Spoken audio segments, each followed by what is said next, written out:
So this is the Nanrobot N6, the 72 volt version. Is there a sticker that shows that? I think right up on the stem.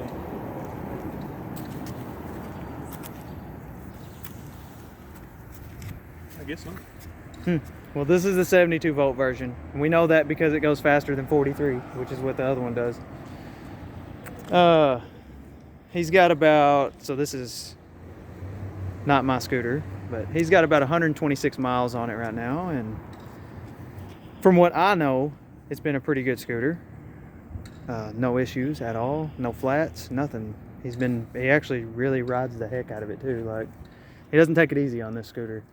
And range is crazy. He's never even got close to draining half the battery on it. It's a 30 amp hour, isn't it? Yeah. Yep. He could just floor it the entire time we're riding, and we usually ride like 20 miles or so, and the battery doesn't even get close to going down to half or anything. It's got a pretty nice screen on it. 126 miles. He's at 75 volts, and we've been, how many miles have we went tonight? Probably 10, 15. Yeah. And he's been beating on it, and it wasn't even fully charged, was it? Yeah, so it's got the NFC card reader. This is how you turn it on. So I'm gonna have him turn it off and then turn it back on and show you how that works on this. So now it's off. There's the power button over there. You try to click it on, it says card. You take the card and put it up here and it turns on. Now the headlight's doing cool stuff. That's how you turn it on and off. NFC card. They're all the brands are kind of trying to go towards that. Oh yeah, it's I think you can get the code from this onto your phone and use your phone as the NFC. Yeah, so I'm not sure about iPhone, but Androids, you can use an NFC transmitter in your phone and actually set it up to where you can put your phone near this, and the NFC thing will tell the scooter it's okay to start because it has the code off that card. And it comes with 2 of these. I put one in my safe, and I keep one kind of available, but you don't really want to lose them. I don't know how much they are, but I'm sure they're not cheap if you go order them from I'm not even sure how they would reprogram a new one for this exact screen. They might have to send you an entire screen. Probably charge you for a whole screen. Yeah. And I bet it's $100. Oh, it's probably 200 or 150. This is a good screen right here. It's got a little empty and a full gauge over there. You can change. It'll show you your trip, which we just turned it off. Yeah, so it's going to say 0. But we're about 12 miles in right now. There's a bunch of other stuff. Oh, it goes in park. It's in park right now. If you sit still and you're not holding the brakes or anything and you stop, they don't want you to accidentally hit the trigger and take off, so it goes into park mode automatically. Well, the way you get it out of that is you push the brakes and then it goes back to 1. Or does it go back to just 1, or does it go back to any I think it's mode? Whatever you were in. Okay.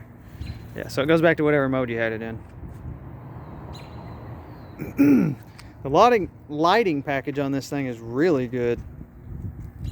Yeah, see, it's got blinkers up here, and then it uses that as a blinker too on both sides. And then hit your turn your blinker off and hit your brakes.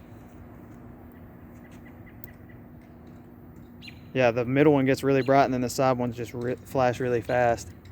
Turn your blinker on again. So in your screen, it actually shows you when your blinker's on up here. It's got a little blinker indicator, which is cool because while you're riding, you're not trying to pay attention to where this little button is right here. Yeah, yeah. There is no blinker in the front, but there doesn't really need to be. So I left the remote at home, but you can make this brighter, and you can change the color patterns on the side. Yeah, there's a remote that comes with these to control the lights. This has a really cool lighting package on it. It's got lights all under there, a little there, and up here there's a little hole there, and on the front it really looks cool. It's got like a grill looking thing, and you can change all these with that remote. This probably has some of the best lights I've seen on a scooter, besides maybe the LS7 Plus. That one's got some really crazy lights. This one's really cool. This is crazy bright. That's not even on full brightness, I don't think. On medium. And it's really bright right now. And then you got the headlight. It's got a blue ring around it. Let's see if I can. No, we're not going to be able to see that. That is crazy bright. So, but it's got a blue ring around it. You'll just have to trust me. Another thing, when you turn the scooter off, those lights, that light bar will stay on until you hit this button. Yeah. So they got parking lights, is what some people call them. It's this little button right here. I've got focus locked in on far away, but there's a little button that says NR right there, and you can just run your parking lights, and it's going to be these, all your little color lights, without your scooter actually being on. The key actually makes sense on a scooter like this because this weighs 92 pounds. So if you can't ride this, for one, you're not kicking it down the road. It's way too heavy. For two, getting this into a vehicle, everybody's going to see you do it. You're not going to secretly get this into a vehicle. Yep. It's pretty heavy. But actually, you know, for a 30 amp hour battery and being, this has dual 1500 watt motors. So it's 3000 watts total, and that's not peak either. That's steady power of 3000 watts. For this being that much power and that big of a battery, it is actually not that heavy, because there's scooters with the same specs as this that weigh 20 or 30 pounds more. True. And the thing is, when you're picking this up, you definitely make sure you got proper lifting techniques. Yeah. Because you pick this up all back, hey, you're gonna be hurt. It weighs 92 pounds. It does fold and everything though. It folds, and there's a little locking mechanism right here that locks in down here. Yep, this just pops right up.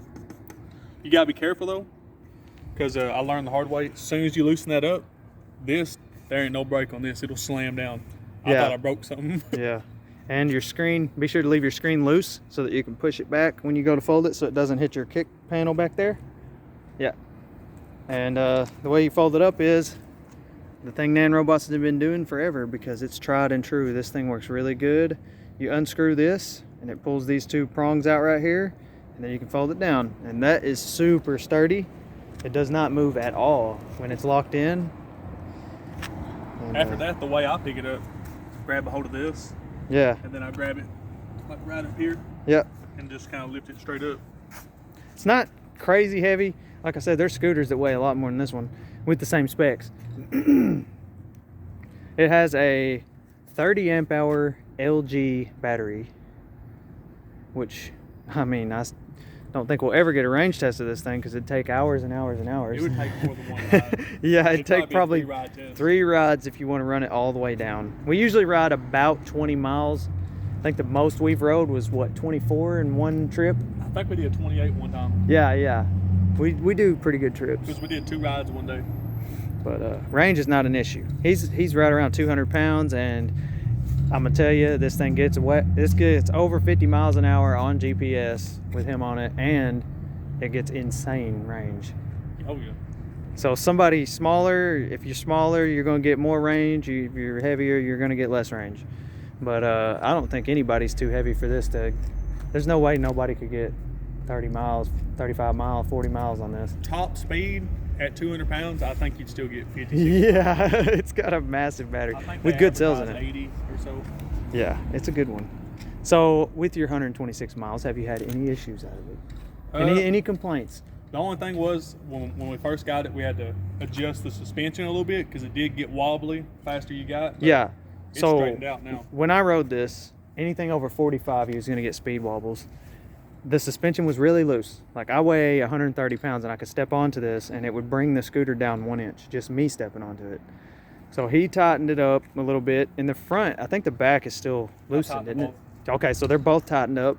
The front's pretty tight right now, but it may ride a slight bit different, but no speed wobbles. And we just did 50 miles an hour a while ago, both of us, and it's all good now. It doesn't wobble. So if you're having speed wobbles on this, tighten, and you don't want to buy the damper, which I recommend you buy the damper anyways. We're gonna get damper. Yeah, but tighten this front suspension up a little bit where it's not so bouncy, and which it's got. It's gonna be hard to see. It's got. You can adjust this right here, your way, or just wherever you want it, and that'll help out a lot. Yeah, that adjusts how fast your shock lets it go back to where it was going. So yeah, you got that, and the back adjusted. kind of tuned it our own little way. Yeah. You just got to play with it and you'll figure out a good spot. Yep. And that's the N6 72 volt Nanrobot. Very good scooter, fast. Got a lot of power.